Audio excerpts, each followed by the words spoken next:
Kita beralih ke kasus lainnya, pemirsa. Aksi penipuan dengan modus jual beli berlian palsu terjadi di Bandara Internasional Yogyakarta yang berada di Kulon Progo. Aksi penipuan ini teridentifikasi polisi dilakukan oleh 4 orang, yaitu DW dan AS yang keduanya merupakan warga Klaten. Sementara 2 orang lainnya adalah PU warga Kediri dan RH warga Jember. Keempat pelaku ini bekerja sama untuk menipu Budi Wiono, warga Kalimantan Timur yang juga merupakan salah satu penumpang di Bandara Internasional Yogyakarta. Dalam aksinya ini, para pelaku berhasil menggondol uang sebesar 6,1 juta rupiah milik korban. Dalam menjalankan aksinya, pelaku menggunakan modus dengan meminjam uang korban untuk digunakan membeli berlian. Sementara untuk meyakinkan korban, pelaku kemudian menjanjikan akan mengganti uang korban sebanyak 2 kali lipat dari nominal yang mereka pinjam.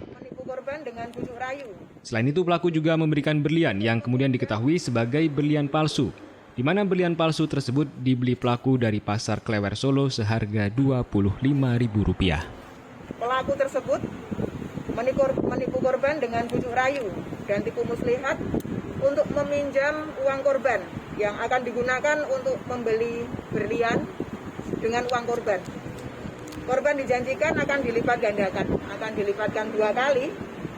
Maka untuk meyakinkan si korban itu, pelaku kemudian memberikan kepada korban berlian yang seolah-olah asli itu tadi, padahal diduga palsu. Karena berlian itu beli di Pasar Klewer dengan harga Rp25.000.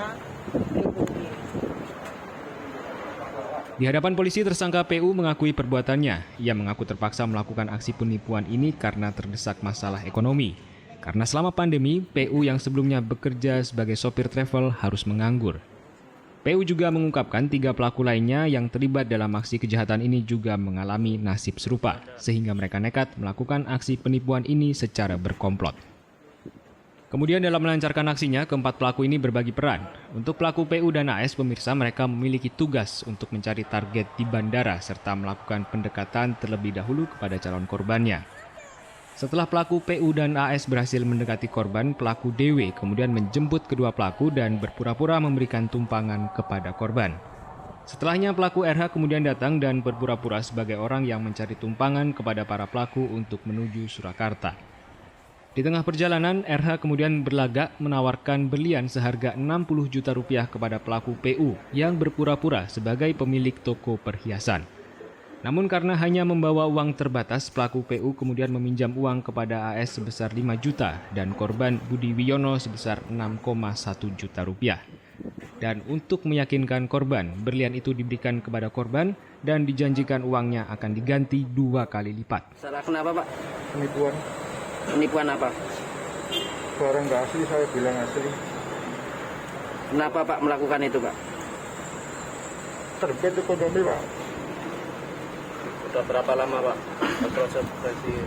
Barusan, Pak. Ya semenjak corona ini, Pak. Memang sebelumnya kerja apa nganggur juga? Sopir, Pak, dulu.